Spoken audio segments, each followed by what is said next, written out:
The Curves tool, while a bit harder to wrap your head around, offers a degree of precision and control that is unrivaled in Photoshop. Let's start with a new image.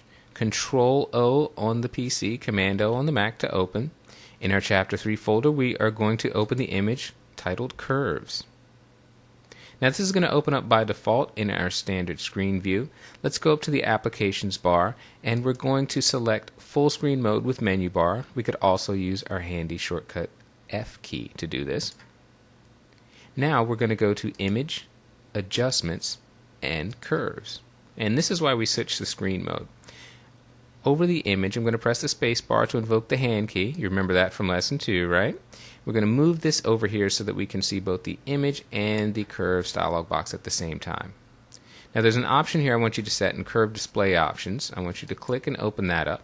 Drag this box up to the top. Under Show, I'd like for you to turn off the check mark for intersection line. We don't want to really confuse ourselves with too many things to look at one time, but do make sure that under Show Amount Of, you have the radio button set for light. This will give us our 0 to 255 numbers that we've been talking about all along. So we can close this options box now. In the Curves dialog window, first thing you're likely to notice is that we have a histogram behind it. So this should look very familiar to us. We have a triangle on the left and one on the right, again very similar to what we saw in the Levels tool. And Curves is oriented in the same way. Shadows are on the far left, highlights are on the far right. Every curve starts with a diagonal line that represents no change to the image. Now let's see how this tool works. We're going to go click on the On Image Adjustment tool. That's this finger hand icon with the up and down arrows. We're going to click on it to select it. And as I hover the mouse around the image, I'm not clicking, I'm not dragging, I'm simply hovering over the image. Note that in the main window of the Curves dialog, we have a hollow circle that is moving along that diagonal line. That hollow circle represents the brightness value of the pixel located directly underneath my cursor. So as I'm moving up in here in the clouds, you can see that that hollow circle is to the right side towards the highlights.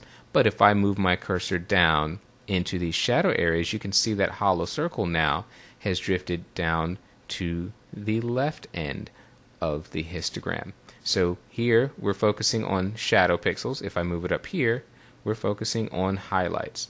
So it's very important to note that this is a live update and will continuously track where you're moving the mouse.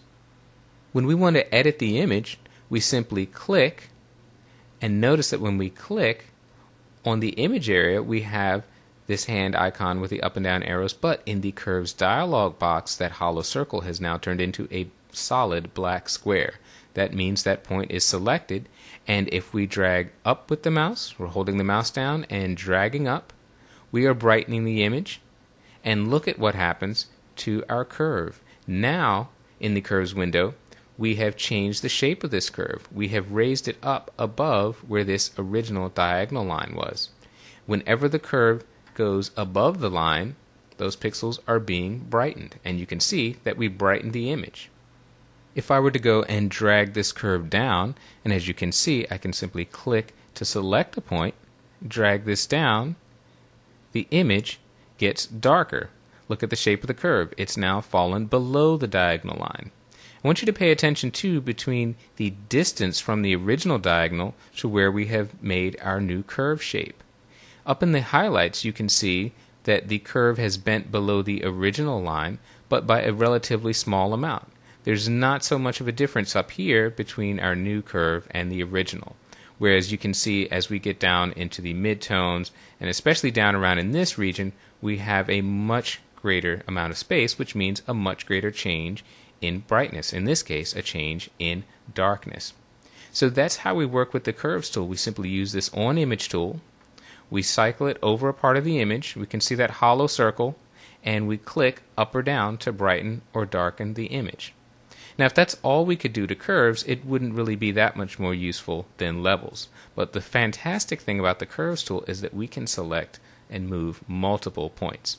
I'm going to go here, click on this point, and I'm going to drag it out of the window area to delete it. With our On Image tool selected, we're going to go up in the Clouds area. And I'm going to take a cloud area here. Notice my hollow circle is over in the highlight range. I'm going to click and drag up a little bit. That looks pretty good. Of course, the whole image is brightened now, but here's where the magic of curves comes into play. I can go down here into my shadow areas. I'm way down to the left end of the curve dialog window. I'm going to click and drag down. Down a little bit more, right about there. Now notice what has happened. In the shadow region, I have pulled my curve down below the original diagonal, so those pixels have gotten darker, while in my highlight end, my curve is above the original diagonal, meaning those pixels have gotten brighter. So I've done two separate things to the image. The bright pixels I've made brighter, and the dark pixels I have made darker. And notice the shape of our curve. It's fairly shallow, but it's still an S shape. I could enhance it a little bit more. I'll click here, open this up a bit, and maybe click down here and pull those shadows down a little bit so you could really see it look like an S shape.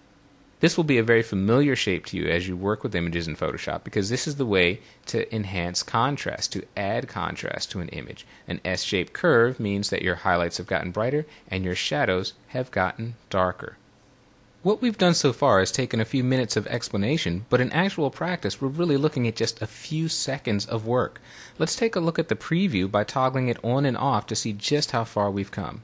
If I uncheck preview, here's where we started, a flat, low contrast, uninteresting, dull image. With just 2 points on the curve, however, we quickly go to a much fuller, richer, and dynamic image. And that's part of the beauty of working with the Curves tool.